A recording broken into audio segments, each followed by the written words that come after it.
Okay, आज का हमारा न्यू टॉपिक है इम्पोर्टेंट रेवोल्यूशन। अब ये भी बहुत अधिक इम्पॉर्टेंट है, इसमें से भी एक ना एक क्वेश्चन पक्का आता है, ठीक है। और इसमें जो भी हम रेवोल्यूशन पढ़ेंगे इनको आपको और डीप में पढ़ना है, और सभी को नहीं, कुछ एक मैं बताऊंगा जिनको आपने खुद उनके नोट्स बनाने हैं और उनके बारे में अच्छी तरह से पढ़ना है। वो बहुत अधिक इम्पॉर्टेंट होती हैं, ठीक है। और वो सिर्फ कुछ ही, एक दो तीन ही है, ठीक है, अधिक नहीं है। हम जितना इसमें लिखा हुआ उसका भी कम पढ़ेंगे। Glorious number 1, glorious revolution of 1688। अब ये आई कहाँ थी, सबसे पहले तो ये याद रखना है। Glorious revolution means England, Britain में आई थी। और इसमें हुआ क्या था, this revolution ended the regime of James second in England and establish the regime of William third and Mary second. It also ensure the parliamentary supremacy over the Britain monarchy. अब देखो होता क्या है, अब ये जो यहाँ पे जेम्स सेकेंड थे ना, he was very rude kind of person, और ये हमेशा अटैक कर देते थे कहीं ना कहीं। जहाँ मर्जी हो अपनी मर्जी से चलना, अपनी मर्जी से टैक्स लगा देना, तो लोग बहुत तंग हो जाते हैं कि भाई ये तुम अपनी मर्जी से टैक्स क्यों लगा रहे हो। अब वहाँ पे एक्चुअली पार्लियामेंट भी एग्जिस्ट करती थी पहले से ही। जैसे राजा होता है ना, तो उसकी एक सभा होती है, तो सभा ही मतलब आप कह सकते हो पहले पार्लियामेंट होती थी, ठीक है। और वो सभा के लोग इलेक्टेड वन होते थे ब्रिटेन में, ठीक है। वहाँ पे पहले से ही सिस्टम था कि जो राजा के मंत्री होंगे वो इलेक्टेड वन होंगे, ठीक है। जनता उनको वोट देगी, जिसको जनता बनाना चाहे वो बना दे, ये अच्छी चीज़ थी, ठीक है। अब इसका उन्होंने फ़ायदा उठाया मंत्री लोगों ने। मंत्री ने भाई कि राजा तू अपनी मर्ज़ी से कुछ नहीं कर सकता, मतलब कि तुम जो कर रहे हो वो जनता के अगेंस्ट है। अब अगर हमने तुम्हारा साथ दिया तो जनता हमें इलेक्ट करके नहीं भेजेगी, तो इसलिए हम तुम्हारे अगेंस्ट हैं।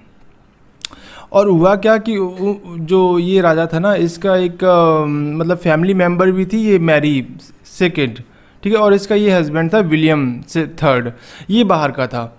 तो उन्होंने बोला, फिर ये जेम्स ना खुद से ही वहाँ से भाग गया जब इसको लगा सिचुएशन अंडर कंट्रोल नहीं रही। तो जो पार्लियामेंटेरियंस थे ना, जो राजा के मंत्री थे, उन्होंने मैरी को बुला लिया, ठीक है, ये मैरी सेकेंड को। और ये ब्रिटिश रॉयल फैमिली की मेंबर थी, और इसका एक हस्बैंड था, उसका नाम था विलियम सेकेंड। तो इसको फिर किंग बना दिया, इसको क्वीन बना दिया। अब आगे क्या होता है, उन्होंने फिर इन लोगों से ना, जो पार्लियामेंट के लोग थे, उन्होंने सिग्नेचर करवा लिए मैरी से और विलियम से कि तुम अपनी तरफ से कुछ नहीं करोगे, जो कानून पार्लियामेंट में पास होगा वही कानून बनेगा। इसको बोलते हैं मैग्ना कार्टा। उस रूल को, उस डॉक्यूमेंट को बोलते हैं मैग्ना कार्टा। और वो मैग्ना कार्टा साइन होने के बाद जो राजा की पावर थी वो बहुत कम हो गई, लिमिटेड हो गई, ना के बराबर हो गई। अब वो अपनी तरह से लड़ाई नहीं डिक्लेयर कर सकता कि आज यहाँ पे लड़ाई होनी है। वो अपनी तरफ से टैक्स नहीं लगा सकता। दो ही तो मेन काम होते राजा के, या तो टैक्स लगाएगा या तो लड़ाई कहीं करेगा। इंडिया गवर्नमेंट में है क्या, एक ही तो गवर्नमेंट का काम होता है, टैक्स बढ़ाई जाना, टैक्स बढ़ाई जाना। टैक्स से क्या होता है कि उनका रेवेन्यू बढ़ जाता है, उनकी इनकम बढ़ जाती है, ठीक है। यही दो चीज़ें हैं जो इफ़ेक्ट करती हैं जनता को, क्योंकि जब लड़ाई होगी तो बहुत सारे लोग मारे जाएंगे उसमें, ठीक है। और लोग चाहते नहीं है कि मुफ्त में ऐसे हम राजा की ईगो के लिए लड़ाई करें। और जहाँ पे जेन्युइन है वहाँ पे करो, ऐसे ही हर रोज़ थोड़ी ना लड़ाई करने बैठ जाओगे, ठीक है। तो इसको बोलते हैं ग्लोरियस रेवोल्यूशन। इसमें हुआ क्या, मेन इवेंट था कि भाई ये जेम्स वहाँ से भाग गया ब्रिटेन से, और जो मैरी थी ये वहाँ की बन गई हेड। जेम्स इसका हस्बैंड था, पर वो लोग इस फोकस ज़्यादा मैरी पे रखते थे, मतलब कि मैरी को ज़्यादा पावर्स दी हुई थी। ऑल दो कि उनसे सिग्नेचर करवा लिया कि तुम्हारा अब इसमें तुम राजा रहोगे, तुम रानी भी रहोगे, ठीक है, लेकिन तुम्हें वही काम करना है जो पार्लियामेंट चाहेगी, क्योंकि जो लोग हैं उनके अगेंस्ट काम नहीं कर सकते आप, ठीक है। इसलिए बहुत अधिक इंपॉर्टेंट थी ग्लोरियस रेवोल्यूशन। बस तुम्हें इतना याद रखना कि कहाँ पर आई थी, इंग्लैंड में आई थी। Next, American revolution. अब ये भी बहुत अधिक इंपॉर्टेंट है, ये बस याद रखना। इसमें पता है क्या पूछते हैं, किस ईयर में स्टार्ट हुई थी। यहाँ पे पूछते हैं ग्लोरियस रेवोल्यूशन कहाँ पर आई थी, इंग्लैंड में। और ये क्वेश्चन आता है कि भाई ये जो अमेरिकन रेवोल्यूशन है वो किस ईयर में स्टार्ट हुई थी। वो स्टार्ट हुई थी 1765 में, ठीक है। अब हुआ क्या था कि जैसे इंडिया में ब्रिटिश रूल है, ऐसे ही ब्रिटिश रूल, अब हम सेकंड की बात कर रहे हैं, ठीक है। जैसे इंडिया में ब्रिटिश का रूल है, ऐसे ही ब्रिटिश का रूल था यूएसए में। और उस टाइम यूएसए एक अमेरिका ही बोलते थे उसको, यूएसए बोलते नहीं थे, यूएसए तब बना ही नहीं था। ठीक है, यूएसए की मतलब क्या था, यूनाइटेड स्टेट्स ऑफ अमेरिका। तो स्टेट्स बने ही नहीं थे वहाँ पे। तो टोटल जितना आज यूएसए है ना, उस जगह टोटल 13 कॉलोनीज़ होती थी, और वो 13 कॉलोनीज़ ही ये ब्रिटिशर्स एक एक कॉलोनी से भी संभालते थे। जैसे हमारे यहाँ राज्य थे ना, एक सेंट्रल प्रोविंस हो गया, पंजाब हो गया, और ये मैसूर हो गया, हैदराबाद हो गया, तो इस टाइप के वहाँ पे भी थे। अब प्रॉब्लम क्या है कि जो ब्रिटिशर्स थे उन्होंने यहाँ पे टैक्स बढ़ा दिया। अब जैसे ही यहाँ पे टैक्स बढ़ाया तो उससे जो जनता थी वो नाराज़ हो गई। वो कहते कि भाई तुम टैक्स क्यों बढ़ा रहे हो। तो जो ब्रिटिश गवर्नमेंट थी वो कहती है हमने तो यहाँ पे लड़ाई करनी है, लड़ाई हो रही है हमारी, तो फिर हमें तो टैक्स बढ़ाना चाहिए, हमें पैसे की रिक्वायरमेंट है। तो लोगों ने कहा नहीं, हम टैक्स नहीं देंगे। अब जब ये बात हो गई तो ऑब्वियसली लड़ाई तो होनी थी, कॉन्फ्लिक्ट तो होना ही था, तो फिर होगी लड़ाई स्टार्ट। फिर इनकी तरफ से, अमेरिका की तरफ से जॉर्ज वॉशिंगटन थे कमांडर, ओके, और उन्होंने बड़ी सारी लड़ाइयाँ लड़ी और बहुत सारी जीती भी, सभी जीती लगभग। और इसके बाद अंग्रेज़ों को वहाँ से निकाल दिया। ठीक है, अंग्रेज़ वापस ब्रिटेन में आ गए अपने। और हुआ क्या कि वहाँ पे यूएसए बन गया, पूरा यूनाइटेड स्टेट ऑफ अमेरिका बन गया, स्टेट्स बन गए, एक प्राइम प्रेसिडेंट बन गया, कॉन्स्टिट्यूशन बन गया, राज्य बन गए। Okay, George Washington was the war hero, और उनको हीरो की तरह माना जाता है, और वो फर्स्ट प्रेसिडेंट ऑफ यूएसए भी हैं। तो अमेरिकन रेवोल्यूशन बहुत इंपॉर्टेंट है, अगेंस्ट थी ब्रिटिश के, और स्टार्ट हुई थी 1765 में, बस ये इंपॉर्टेंट है इसमें। नेक्स्ट आ जाओ फ्रेंच रेवोल्यूशन में। फ्रेंच रेवोल्यूशन में क्या हुआ था 1790s में। देखो जब ये अमेरिकन वॉर हो रही थी ना, तब ये जो फ्रांस का राजा था वो अमेरिका को हेल्प कर रहा था। अब बाद में यहाँ पे रेवोल्यूशन हुई, यहाँ पे क्या हुआ, modern revolution France has taken place रफली बिटवीन 1789 से लेके 1799 तक। ओके, अब हुआ क्या था देखो फ्रांस रेवोल्यूशन में, यहाँ पे एक राजा था जिसका नाम था लुइस 16। अब लुइस 16 ने क्या किया कि उसका भी यही मेन काम होता था, लड़ाइयाँ करनी और टैक्स लगाने। पहले खुद लड़ाई करेगा, बाद में जब वहाँ पे बहुत अधिक पैसा खर्च हो जाएगा, अगर राज्य में पैसा नहीं बचेगा तो जनता के ऊपर टैक्स लगा दो। तो जब लड़ाई होती तो जनता को बड़ा अच्छा लगता था, हमेशा ऐसा होता है जब लड़ाई होती ना तो लोग सेलिब्रेट करते हैं, ये तो बड़ा ऐसे इसको होना ही चाहिए, इंडिया पाकिस्तान की लड़ाई होनी ही चाहिए। ठीक है, तो लेकिन अब ये नहीं समझते कि लड़ाई होने के बाद कितना पैसा उसमें चला जाएगा, और वो पैसा आएगा कहाँ से, तुम पे ही टैक्स लगेगा, फिर तुम्हारा ही पैसा जाएगा। फिर लोगों को बुरा लगता है कि भाई अब हमसे पैसे क्यों ले रहे हो, तो और किससे लेंगे भाई, लड़ाई भी तो तुमने ही करवाई थी, है ना। तो इसलिए नफ़रत फैलाना अच्छी बात नहीं है, लड़ाई करना अच्छी बात नहीं है। ओके, लड़ाई से बहुत सारी रिसोर्सेज बर्बाद हो जाते हैं जिनको हम किसी और काम में लगा सकते हैं। जो भी देश लड़ाई कर रहे हैं आज देखो उनकी क्या हालत है। ठीक है, तो अब यहाँ पे क्या हुआ कि फ्रांस में जो लुइस 16 था, पहले तो उसने लड़ाई की, ठीक है, अब बाद में जब लड़ाई में जीत गया, ठीक है, जीत भी नहीं, वो एक्चुअली यूएसए की हेल्प कर रहा था और भी लड़ाइयाँ लड़ी थी, उसमें जीत गया फ्रांस, कोई प्रॉब्लम नहीं। लेकिन अब इसके बाद देखा भाई उसके पास पैसे ही ख़त्म हो गए, तो अब पैसे अब क्या करे, तो अब उसने क्या करना स्टार्ट कर दिया, जनता के ऊपर टैक्स लगाना स्टार्ट कर दिया, बस वहीं से प्रॉब्लम स्टार्ट। अब जनता ने बोला भाई हम और टैक्स नहीं देंगे, हमारे ऊपर पहले से आपने बहुत अधिक टैक्स लगा रखा है, अब हम टैक्स नहीं देने वाले किसी भी हालत में। तो वहाँ पे क्या होता था कि कोई भी टैक्स लगाने से पहले मीटिंग होती थी, और मीटिंग में क्या 3 लोग बुलाए जाते थे, 3 टाइप के लोग, एक तो राजा खुद था, एक उसके मंत्री होते थे, और दूसरा चर्च के लोग होते थे, और दूसरा वेल एजुकेटेड लोग होते थे, और तीसरा जो कॉमनर्स होते थे, जो बहुत अधिक होते थे नंबर्स में, कॉमनर्स। ठीक है, सबसे अधिक टैक्स कॉमनर्स पे लगा, उससे कम जो इंटेलिजेंट पढ़े लिखे लोग होते थे उन पे लगा, फिर उससे भी कम जो राजा के मंत्री थे उन पे, और राजा को तो टैक्स ही फ्री, और जो चर्च के लोग थे सबसे अधिक पैसा उनके पास था वो भी टैक्स फ्री। अब सबसे अधिक टैक्स कौन दे रहा है, आम लोग, कॉमनर्स। अभी भी ऐसे ही होता है, जो बड़े बड़े लोग होते हैं वो तो पैसे लेके भाग जाते हैं, और बहुत सारे पैसे जब रहते भी हैं तभी भी टैक्स नहीं देते। ठीक है, उनके पास बहुत सारे क्लॉज होते हैं टैक्स ना देने के, लेकिन आम लोगों को तो पे ही टैक्स कट के मिलती है। ठीक है, और उनके ऊपर आम तो ऐसे प्रॉब्लम है, ऐसे वहाँ पे भी था। तो जो लुईस 16 था फ्रांस में, वो टैक्स लगाने के लिए सोच रहा था, तभी रेवोल्यूशन कर दी लोगों ने। अब रेवोल्यूशन कर दी तो वहाँ पे राजा क्या था, उसको ग्लूटाइन कर दिया। ग्लूटाइन का मतलब उसको मार डाला, ठीक है। अब लुईस 16 मर गया। अब इसके बाद क्या होगा वहाँ पे जब राजा ही नहीं है? तो वहाँ पे पार्टी थी दो, एक थी जैकोबिन और एक थी ऐसे कुछ और पार्टी थी। तो उन लोगों ने, जो जैकोबिन नहीं, उसने टेक ओवर कर लिया, पार्टी चला रही थी पूरी सरकार। लेकिन भाई पार्टी ने और एट्रोसिटीज़ की और बहुत सारे लोगों को मारा। किसी को भी अगर उनको डाउट होता था कि ये मोनार्ची का सपोर्टर है, उसको मार देते थे। फिर इसके बाद क्या हुआ? इसके बाद वहाँ पे नेपोलियन आया, नेपोलियन बोनापार्ट, और उसने पूरी गवर्नमेंट कैप्चर कर ली। और इसके बाद फ्रांस ने बहुत लड़ाइयाँ लड़ी, मतलब।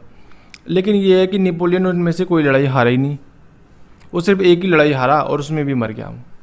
उसके बाद उसको अरेस्ट कर लिया गया। अरेस्ट करने के बाद उसको सेंट हेलिना आइलैंड में भेज दिया गया और वहाँ से फिर उसको वापस लेकर आए। फिर ऐसे करके वो उसकी डेथ हो गई फाइनल में, ठीक है। तो इसलिए फ्रेंच रेवोल्यूशन बहुत अधिक इम्पॉर्टेंट है, ठीक है।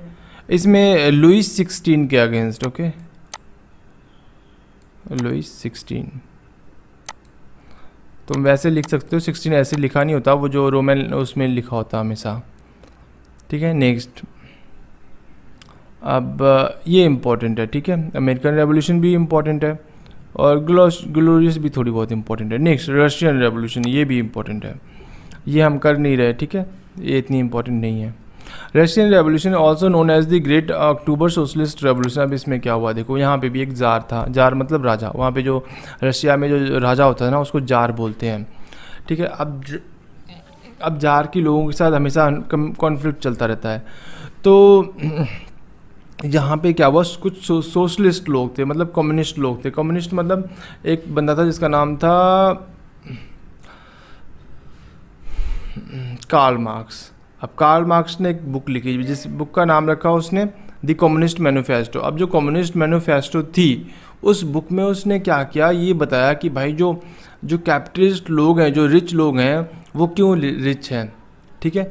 और जो गरीब लोग हैं, वो, जो रिच तो एक ही इंसान है और गरीब हैं 1000 लोग, तो क्यों ना 1000 लोग उस फैक्ट्री पे कब्जा कर लें और अपना रूल इस्टेब्लिश कर दें, ठीक है। इस तरीके से उसने बड़ा कुछ बताया कि भाई तुम किस तरह, जो जनता है, जो लोग हैं, उनका एक्सप्लॉयटेशन होता है, उनसे काम कराया जाता है, उनको उसके पैसे नहीं दिए जाते। और जो कि सच भी था।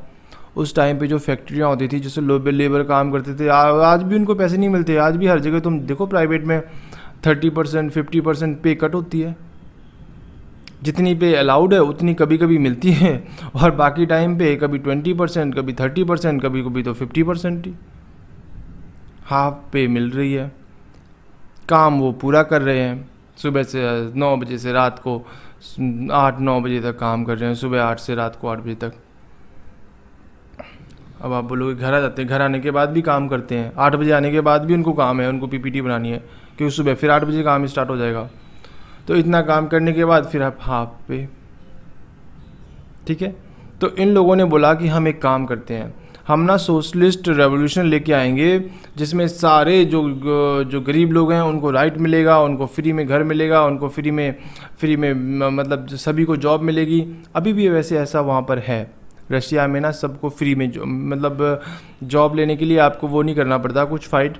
वहाँ पे जो भी आपकी क्वालिफ़िकेशन है उसके हिसाब से आपको, जैसे ही आपने 12 पास कर ली या ग्रेजुएशन कर ली, आपको जॉब मिल जाती है, और जॉब मिलेगा साथ में घर भी मिलेगा, ठीक है। वहाँ पे जो प्रॉपर्टी है उसकी मालिक गवर्नमेंट ही है, लोगों के पास प्राइवेट प्रॉपर्टी नहीं होती है, सारी प्रॉपर्टी गवर्नमेंट की है, पर हाँ सभी को मिल जाता है उसमें, ओके। तो ये रेवोल्यूशन लेकर आए, और वहाँ पे दुनिया में पहली बार जो कार्ल मार्क्स की बुक थी दास कैपिटल, उसके अकॉर्डिंग रेवोल्यूशन हुई। और लेकर कौन आया था? इस लेनिन, ओके, लेनिन।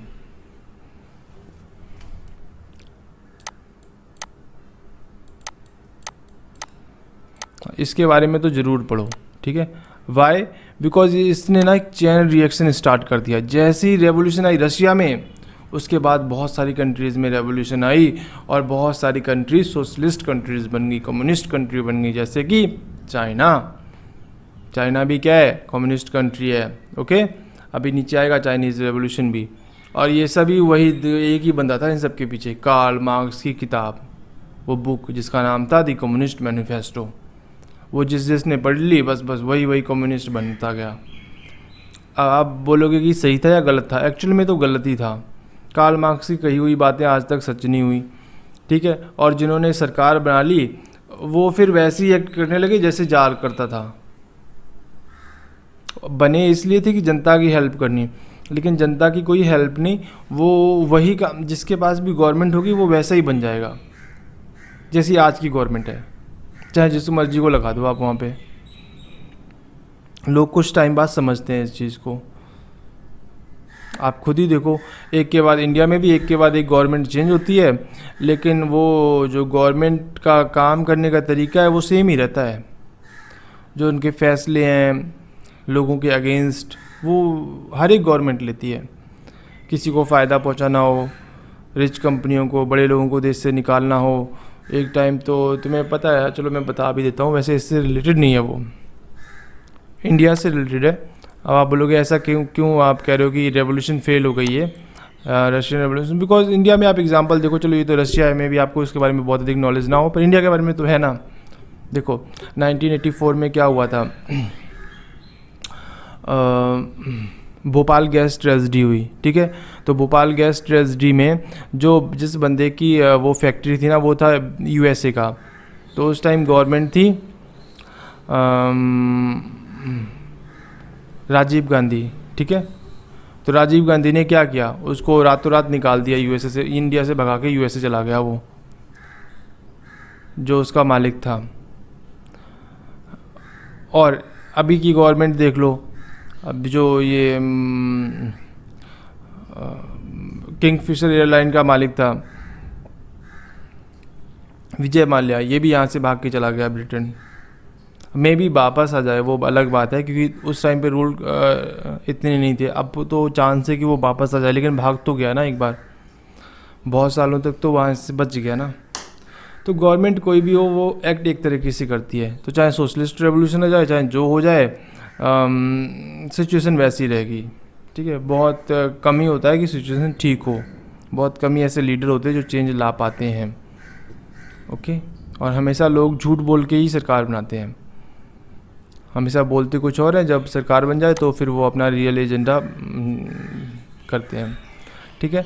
तो ये रशियन रेवोल्यूशन, इसका फ़ायदा वायदा कुछ नहीं हुआ, बहुत सारे लोग मर गए, फिर लेनिन आए, फिर स्टालिन आए, और सिचुएशन फिर वैसी की वैसी ही हो गई।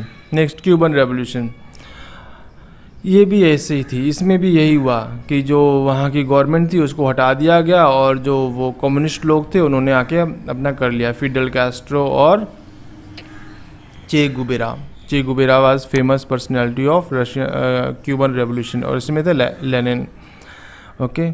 नेक्स्ट ईरानियन रेवोल्यूशन, ये अलग है, ये कार्ल मार्क्स से जुड़ी हुई नहीं है। इसमें क्या हुआ था कि वहाँ पे जो मोनार्च था ना, यहाँ पे ईरान में, उसको हटा दिया गया। इन लोगों ने बोला कि ये एंटी इस्लामिस्ट है, मतलब इस्लाम के अगेंस्ट है। तो यहाँ पे हायतुल्लाह खुमैनी थे, उन्होंने अपना रशियन रेवोल्यूशन करके और ये ईरान को एक इस्लामिक रिपब्लिक बना दिया, ओके।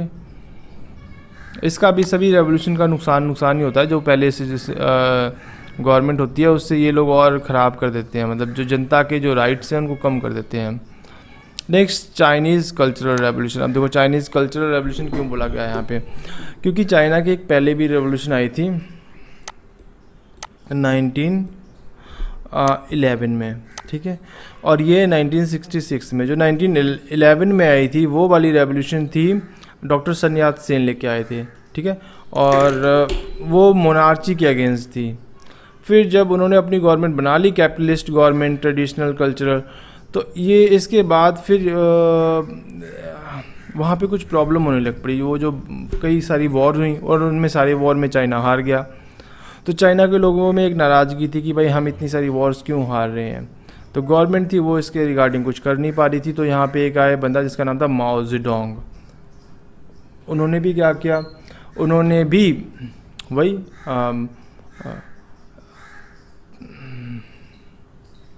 कार्ल मार्क्स की बुक उसको रीड किया और कम्युनिस्ट को रीड किया अच्छी तरह से, और कम्युनिस्ट को फिर फैलाने लग पड़े, और कम्युनिस्ट वहाँ पे वो लेकर आ गए रेवोल्यूशन, और फिर वहाँ पे क्या हुआ, कम्युनिस्ट की गवर्नमेंट बन गई। और आज भी वही है, जो आज की गवर्नमेंट है वो कम्युनिस्ट गवर्नमेंट ही है वहाँ पे। बाद में उन्होंने देखा खुद से चेंज किया, पहले उन्होंने तो रिमूविंग, देखो यहाँ पे removing capitalism, traditional and cultural element सब रिमूव कर दिए चाइना के, सिर्फ एक ही रखना, सोशलिस्ट, पैसे कमाने, बस पैसे पैसे, और इम्पीरियलिज्म अपना बढ़ाना, ठीक है, हर जगह अटैक करना। तो फिर बाद में उनको समझ आया कि सब कुछ गवर्नमेंट ओन तो होता है, लेकिन उसका हमें अधिक फ़ायदा नहीं मिलेगा क्योंकि हम बाहर से ट्रेड नहीं कर पाएंगे। तो उन्होंने अपनी इकोनॉमी थी ना उसको कैपिटलिस्ट कर दिया, और जो पॉलिटिकल सिचुएशन है वो कम्युनिस्ट है। रशिया में दोनों ही कम्युनिस्ट हैं, इकोनॉमी भी कम्युनिस्ट और गवर्नमेंट भी कम्युनिस्ट। चाइना में क्या है, इकोनॉमी कैपिटलिस्ट है और जो गवर्नमेंट है वो कम्युनिस्ट गवर्नमेंट है।